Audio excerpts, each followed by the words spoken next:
The women arrived in silence, their faces shadowed by exhaustion and fear. Captured in scattered battles across the Pacific, they were among the rare Japanese female prisoners, nurses, clerks, and support staff, now herded behind American fences. They clutched small bundles of belongings, eyes lowered, shoulders hunched. For them, captivity was worse than death. Shame burned deeper than hunger. They expected cruelty, humiliation, perhaps even violence. Instead, they found order. Registration tables, medical checks, rations distributed with the same efficiency as to male prisoners. The camp was not kind, but it was structured. Even so, suspicion clung to every glance.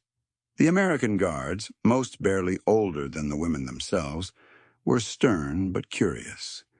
They avoided staring too long, yet their eyes lingered when discipline slipped. None of the women dared to return the gaze. At night, in the barracks, whispers filled the air. Do not look at them. Do not speak. They are the enemy.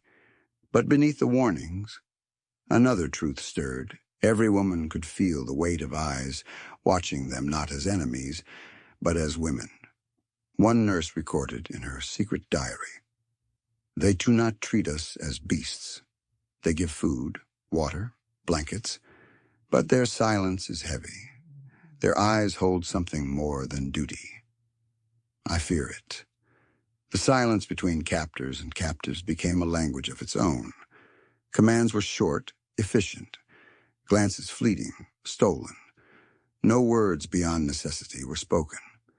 The women braced themselves, expecting the silence to harden into cruelty. Instead, something unexpected began to stir beneath it. A tension neither side could admit. Days passed. Routines repeated. Roll calls, meals, labor. Yet in those quiet moments, passing trays, carrying water, exchanging folded blankets, the women sensed something unspoken. They did not know that within the ranks of their captors, thoughts had already begun to take root. Thoughts dangerous, forbidden, yet human. An American soldier would later confess in a journal, never mailed. They tell us to treat them like any prisoner. But when I see their faces, their fear, I cannot. I want to tell them something more. But words are forbidden. And so the silence stretched on, heavy and unbearable. But like all silences, it was only a matter of time before someone broke it. The women did not yet know it, but soon the silence would be pierced. Not by orders, not by cruelty, but by secret words written in ink. Letters that should never have existed. It began with something small, almost invisible. A folded scrap of paper tucked carefully under a slice of bread in the ration tin. The Japanese nurse who found it paused, her hands trembling, afraid it might be a trick. At first she thought it was an order, or worse, a threat. But when she opened it, her eyes widened. The words, written in clumsy Japanese mixed with broken English, read, "You are safe here. I hope you are well." Her heart pounded. She looked around the barracks quickly, hiding the slip of paper under her blanket. No one must see. To be caught with such a note could bring punishment for her and the man who wrote it. That night, under dim light, she read the words again and again, not orders, not insults, just kindness, words she had not heard in months of war. She wrote in her diary, "Today I received something stranger than food, stranger than comfort. A message. An enemy soldier wrote to me, not as a prisoner, but as a woman. My chest feels tight with fear and something else I cannot name." The next day, when rations came again, she lifted her eyes for the first time. Across the mess line, the young American soldier avoided her gaze, but his hand lingered just a moment as he slid the tray forward. She knew. The other women noticed her trembling hands, her silence. "What is wrong?" they asked. She shook her head quickly, hiding the folded paper deeper in her pocket. This was not something she could share. Not yet. Over the next days, more scraps appeared, always hidden, always brief. Do not fear. I see your strength. I pray for peace soon. The words were simple, awkward, yet they carried a weight greater than any weapon. She feared discovery every time. The guards searched belongings randomly, and she imagined what would happen if they found the notes. But still, she kept them all, hidden beneath the straw of her bunk. One evening, as she held the letters close, she whispered to another nurse, "Do you believe Americans are capable of kindness?" The other woman scoffed, but the question lingered between them like smoke. The first letter had broken the silence, and with it, a dangerous door had been opened. For the first time, an American soldier had risked everything to write not as a guard, but as a man. And for the first time, a Japanese nurse began to wonder if captivity could hold more than shame. The secret notes had begun a story that neither side could control, and soon more letters would follow. The letters multiplied slowly, each one folded into tiny squares, slipped under trays or tucked inside ration tins. The nurse kept them hidden beneath the straw mattress of her bunk, her heart racing each time she reached for them. The words were never long, just fragments. Stay strong. You remind me of home. Peace will come. But in their simplicity, they carried a power that unsettled her more than hunger or barbed wire. At night, when the barracks grew quiet, she dared to share one with a close companion. The woman gasped softly, covering her mouth. "If they find this, they will punish us all." But even she could not resist tracing the letters with her fingers. It feels strange. To know the enemy thinks of us this way, rumors began to spread in whispers. Some nurses insisted the letters were tricks, designed to break their will, to humiliate them. Others argued that no deception could sound so earnest, so clumsy in its broken Japanese. A diary recorded the moment. We debated for hours. Some said it is shameful, others said it is human. I do not know which is true, but I cannot throw them away. His words cling to me. The notes became more daring. One contained a simple sketch, a flower drawn in pencil, petals shaded with care. Another carried a single sentence. Your eyes are kind. She pressed the paper to her chest, ashamed of the warmth it stirred. Hiding the letters became part of a routine. When guards searched the barracks, she tucked them deeper into the straw, her heart hammering with fear. Each inspection felt like a death sentence waiting to happen. The other nurses warned her sternly, "Do not keep them. Burn them, forget them." But none could deny the curiosity in their own eyes as they watched her clutch the folded scraps. Even those who scolded her wondered secretly, would such a letter come to them next? The notes had created a divide between fear and longing, shame and hope, and beneath the straw, hidden from guards and fellow prisoners alike, the secret letters became her most dangerous possession. For she knew the truth. These words could never be spoken aloud, but once written, they could never be erased. And already, her heart was no longer the same. The secret letters had begun to change everything. The soldier's notes became bolder with time. What began as short fragments now stretched into sentences, his handwriting shaky but determined. One evening, a note read, "When you walk past, I forget the war. Forgive me for writing." The nurse held the letter tightly, her breath catching. No soldier had ever spoken to her this way, not even before the war. Yet she felt dread rising in her chest. If discovered, it would mean punishment for them both. She tried to push the papers back into the straw to forget them. But late at night, when the camp grew still, she drew them out again, reading every line by the faint light that spilled through the cracks of the barracks. Her diary confessed, "I fear these words more than bullets." They pierce not the body, but the heart. I want to tear them apart, but I cannot. They are all I have. The soldier, too, felt the risk. He wrote in English once, "They tell us not to care. But I cannot close my eyes. You are human. More than that, you are beautiful." The women in the barracks noticed her distant expression, her trembling hands. One whispered, "You are playing with fire." "They will find out," another said quietly. "And yet, look at her eyes. She feels alive again." The nurse began hiding the letters not just under straw, but sewn inside the lining of her blanket, tucked into her shoes, anywhere the guards would not search. The thought of losing them terrified her more than hunger. When the soldier slipped one note directly beneath her tin cup, her heart nearly stopped. His boldness frightened her. Did he not understand the danger? Or had the risk itself become part of the message? That night, she whispered to herself, "It cannot continue. It must not. But if he writes again, I will read it.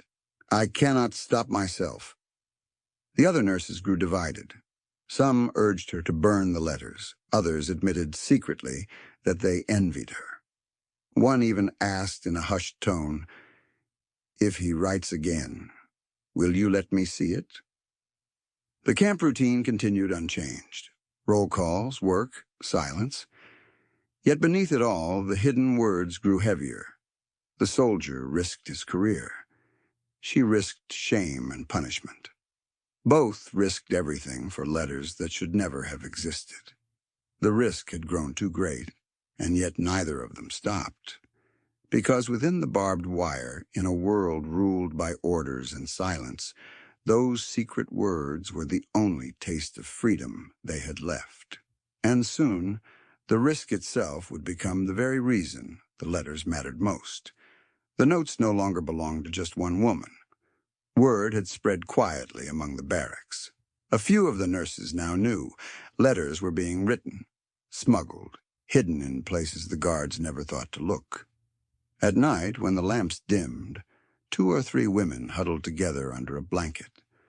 One would whisper translations, stumbling through the awkward English. Others listened, wide-eyed, as if hearing stories from another world. The words were clumsy, sometimes broken, but their meaning was unmistakable. "I pray for peace. You deserve more than war. When you smile, I forget my orders." One nurse listening covered her face in shame. "We should not read this. It is betrayal." But her hands still reached out for the paper, trembling with curiosity. The soldier had grown bolder in what he wrote. One note read, "If I could, I would speak to you without fear.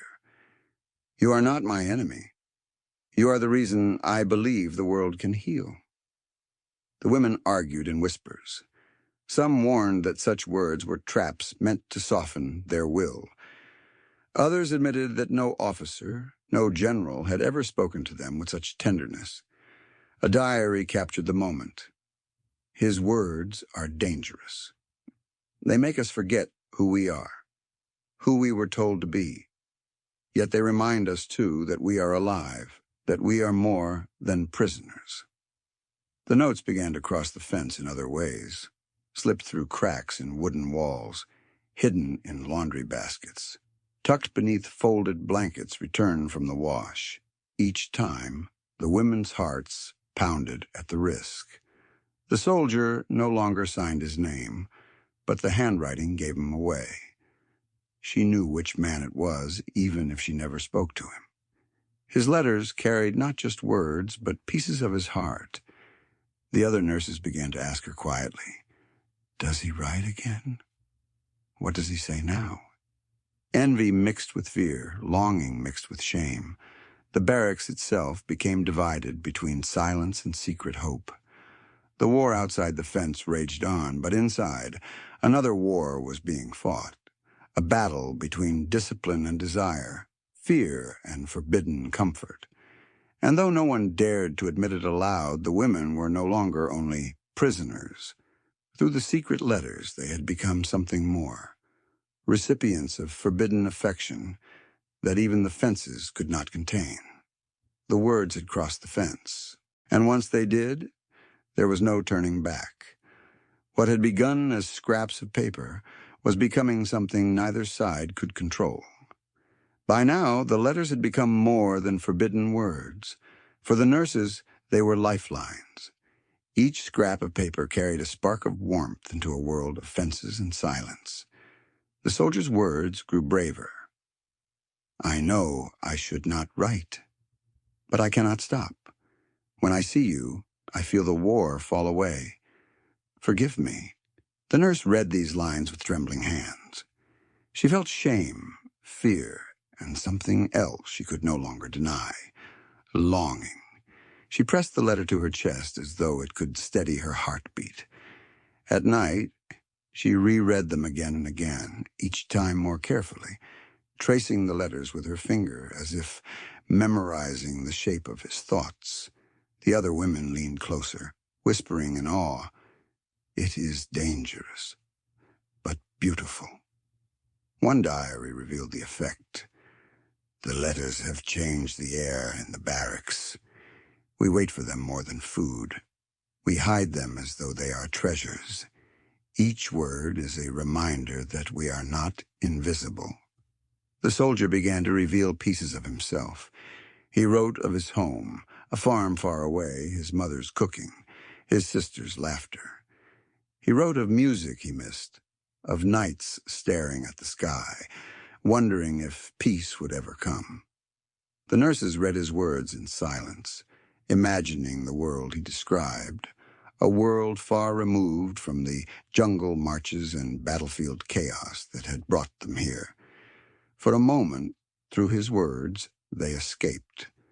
One evening he dared to write, "I wish I could hear your voice, even once. I know it is impossible, but the thought keeps me awake." The nurse folded the note quickly, heart racing, terrified anyone might see. The women whispered about it long after lights out. He wants to hear her voice. The words carried both fear and wonder. Could such a thing ever happen? Could voices one day cross the line, not just letters? The letters became more than secret confessions. They became the prisoner's quiet strength. When rations were poor, when the days dragged endlessly, when homesickness gnawed at them, the letters reminded them that someone, even an enemy, saw them as human. For the soldier, too, each note written was a rebellion against silence, against orders. He could not speak aloud, but through ink he confessed what his voice could not carry. Both knew the danger. Both knew discovery could mean punishment or disgrace. Yet neither could stop. The letters had become lifelines. To let them go would be to surrender the only spark of humanity left within the wire. And so, despite the risk, they continued. The secrecy that once felt thrilling now began to weigh heavy. Every letter tucked under a tray, every folded note slipped through a fence carried not only hope, but the looming shadow of discovery. One morning, guards searched the barracks more thoroughly than usual. Blankets were shaken out, straw mattresses lifted, shoes inspected. The nurse's heart raced as she clutched her bundle, praying the letters hidden deep inside would remain unseen. She wrote later in her diary, "When the guard turned my mattress, I thought I would faint. If he had reached deeper into the straw, everything would have ended. I felt my breath die in my chest." The women watched her closely afterward. Some scolded her harshly. "Burn them." "You are endangering us all," others whispered. "No, let her keep them." We all lived through her letters now. Meanwhile, among the American soldiers, rumors had begun to spread. Some knew one of their own was slipping notes to a nurse. A sergeant warned in hushed tones, "If the officers find out, you'll be court-martialed." End it. But he did not stop. He wrote again, slipping the note under a tin cup. This time the words read, "They suspect. I may not write much longer, but know this, I think of you." The nurse's hand shook as she read it. The thought of losing the letters felt like losing the only light left in her captivity. She pressed the paper to her lips, whispering words she would never dare say aloud. Fear hung over the barracks like a storm cloud. Each creak of the door, each unexpected inspection, made the women stiffen, afraid the secret would be exposed. Yet in whispers at night, they admitted, "If it ends, we will all feel the loss." One diary revealed the conflict. "I want him to stop, for his sake and mine. Yet if he stops, I fear my heart will collapse into silence again." How cruel that words can become more necessary than food. The danger was now real, closer than ever. Both sides knew discovery was inevitable if it continued. And yet, despite the fear, neither could bring themselves to end it. The soldier kept writing. The nurse kept reading. And the letters, though small, had grown larger than either of them could control. In the shadows of the camp, the risk of discovery had become part of the letters themselves. Every note written and read was not only affection, but defiance. The women no longer asked if it was dangerous. They only asked quietly, "When will the next letter come?" And so the secret lived on, trembling under the constant fear of being found. The letters changed in tone. At first they had been cautious, short blessings, clumsy fragments of hope. But now the words carried weight, pressing against the boundaries of silence and discipline. One note read, "I should not write this, but when I see you, I feel my chest ache. It is not pity. It is not duty. It is something more, and I cannot name it without shame." The nurse read it with trembling hands, her breath catching. She folded it quickly, hiding it from the others. But that night, when the barracks grew quiet, she pulled it from her blanket and read it again and again. Her diary revealed her turmoil. "He writes what I cannot allow myself to feel. Each word pulls at me like a thread.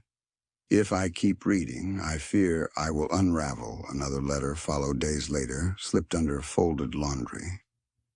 "If the war were different, if there were no fences, I would speak to you without fear. But for now, I only have these words. Forgive me for giving them to you." And the other women noticed her flushed cheeks, her distant stares.